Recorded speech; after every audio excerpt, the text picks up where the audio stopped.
You want Trump to respect you and pay attention to you? Start doing some oversight about the crypto grift of his family. You want Trump to respect you? Start doing some oversight about the abuses of power by ICE. Start doing some oversight. Trump has gotten away with so much because Republicans in Congress have refused to do any oversight or offer any guardrails to his abuses of power. And that is why he can get away with ignoring them and treating them like garbage. Ana Navarro. Yes. Marjorie Taylor Greene is resigning from Congress, and she might not be the only one. On Abby Phillip's show, they discuss the breaking news. This is a good one. Marjorie Taylor Greene's surprise decision to leave Congress has set off House Republicans, many of whom are reportedly frustrated with how the Trump team and Speaker Mike Johnson are behaving. Now, there's concern that her exit could prompt others to step aside. A senior Republican lawmaker tells Punchbowl News, quote, "More explosive early resignations are coming. It's a tinderbox. Morale has never been lower.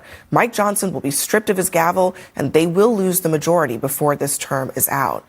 And adding to the tensions, New CNN reporting tonight that the president's health care plan, which was originally expected this week, has been delayed due to backlash from his party. Maybe we'll see it in 2 weeks. Am I right? Okay, so Jamal, this is actually, I think, one of the more significant things. I mean, covering Trump in the first term and now in this term, I don't think that we have heard this kind of discontent coming from inside the party's ranks. And people thought that Marjorie Taylor Greene resigning was like, oh, she's just giving up. But she was also making it harder for Mike Johnson to have the votes that he needs. And if many others follow her, they'll be doing the same thing. You know, Marjorie Taylor Greene wasn't as popular inside the caucus, it turns out, as we thought. But out in Republican land, in MAGA land, she was sort of as popular as a quarter zip in a matcha, right? Like, people thought that maybe she was somebody that she was able to raise money. She was the second most popular fundraiser in the Republican Party. That's got to be a difficult thing for you to manage if you're the speaker. So what we're seeing now is the wall is cracking around Donald Trump, and people are now starting to realize that maybe you can oppose him, whether it's Marjorie Taylor Greene or it's dealing with the filibuster or it's opposing him on this health care bill. Maybe you can oppose him, you can push back, and if that begins to be the norm, I think we may see Trump 2.0 start faster than we thought it was going to start. I will tell you, I wish she had stayed and served out her term, because I think that I think the significance of being a MAGA, Trump-loving Republican, she's voted with Donald Trump over 90% of the time, speaking out against some of the abuses of power and calling a spade a spade. Pissing from inside the tent is a lot more effective than doing it from outside. So I wish she had served out her term, which is she's got another year until January 2027. I also think a lot of Republicans logically are reading the writing on the wall, and they saw the consequences, the effects. They saw the results of the elections a few weeks ago, and the idea of going from being in the majority to being in the minority, frankly, is painful, because it's very different. And they're not being treated well. That's part of the problem. Here's one GOP source saying the entire White House team has treated all members like garbage, and then they blame Mike Johnson for letting it happen because the Trump team, they don't think Congress matters. And so they have basically ignored them. They've stepped all over them. And now some of these members are speaking up. So I think it goes even deeper than this, her resignation. So first of all, I'm from Georgia, and it surprises exactly 0 people in Georgia that she resigned, because John Ossoff has been fundraising off of a potential challenge for Marjorie Taylor Greene for like a year.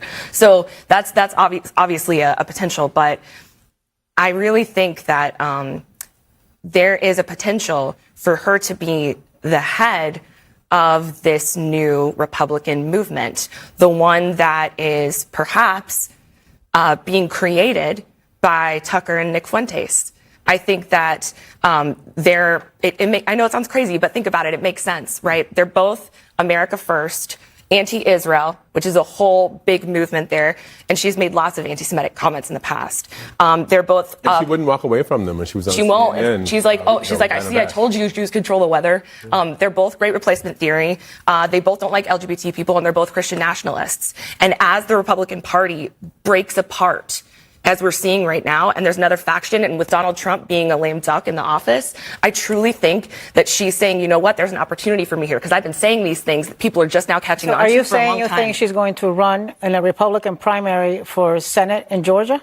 I think that that's possible, and I think that she's going to be the head of this new movement. I think she and Tucker and Nick Fuentes can work together to create this new movement. I don't think there's going to be nearly as many defectors as we're predicting right now. I think Marjorie Taylor Greene, and who knows, maybe she has a few other defectors with her. They've gone rogue. But I think what most of the GOP in Congress, which to your point, Abby, they want to recover their agency and actually start legislating, which is a really good idea, because that's what the three, branches of government are supposed to do in harmony. I think what they realize is that this is what happens when someone takes a movement and turns it into an ideology that's divorced from reality. Trump never said America first means America alone. But if Marjorie Taylor Greene had her way, it means that we would isolate from the world stage, retreat fully, we'd have no alliances. But Trump said, look, that leaves no room for statesmanship or pragmatism or prudence. Caroline Downing has it completely backwards here. She's talking about Marjorie Taylor Greene like she's a fringe outlier who's drifting away from Trump.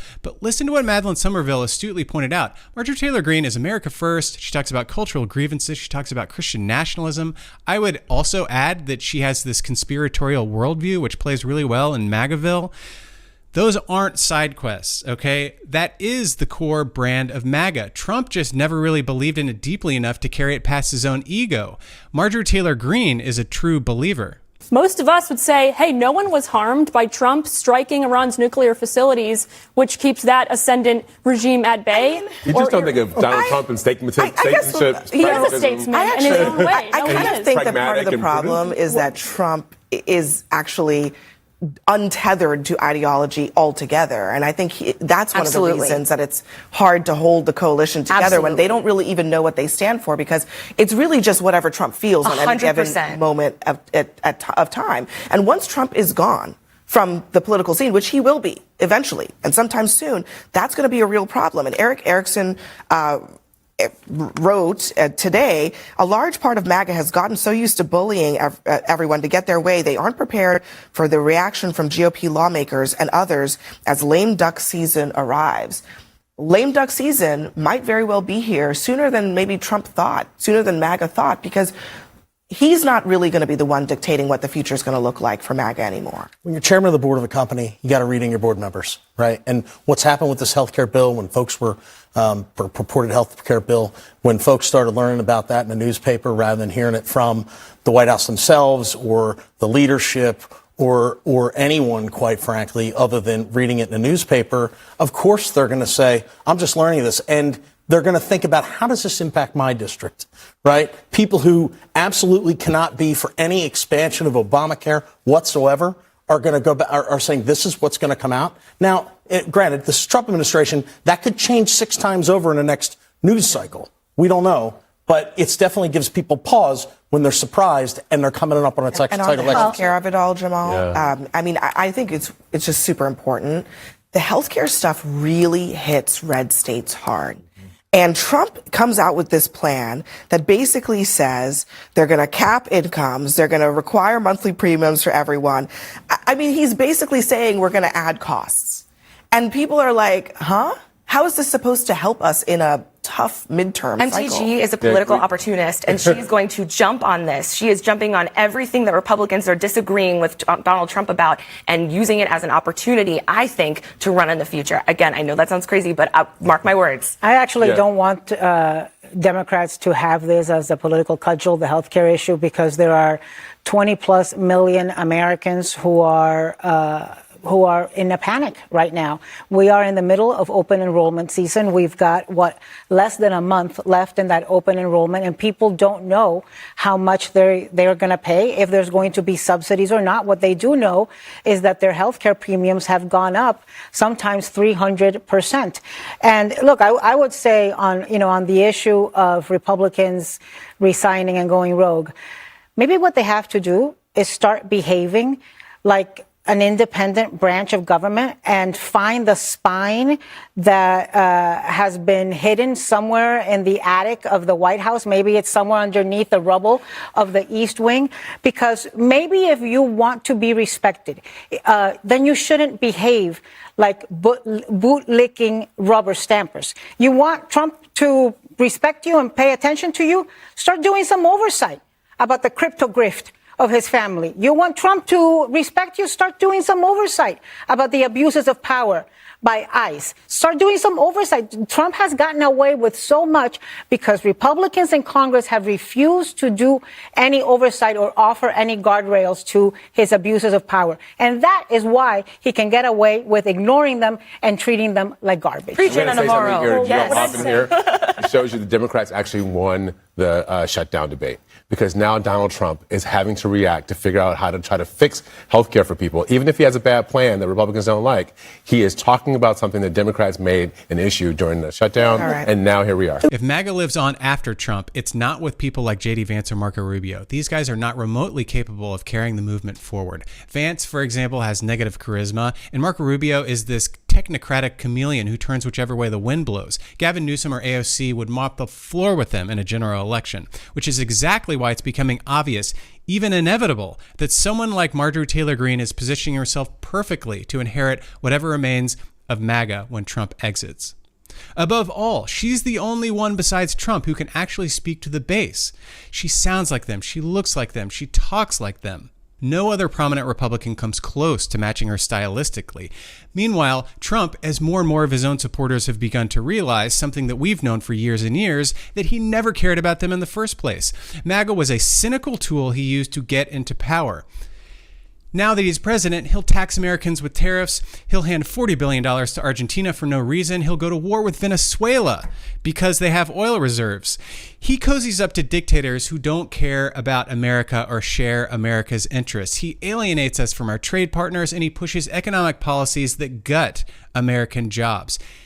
Trump used hunger on 42 million Americans as a negotiating tactic by withholding SNAP benefits during the shutdown. Over and over again, the pattern is the same. He sees people who didn't vote for him as the enemy, and people who did vote for him as marks to be exploited.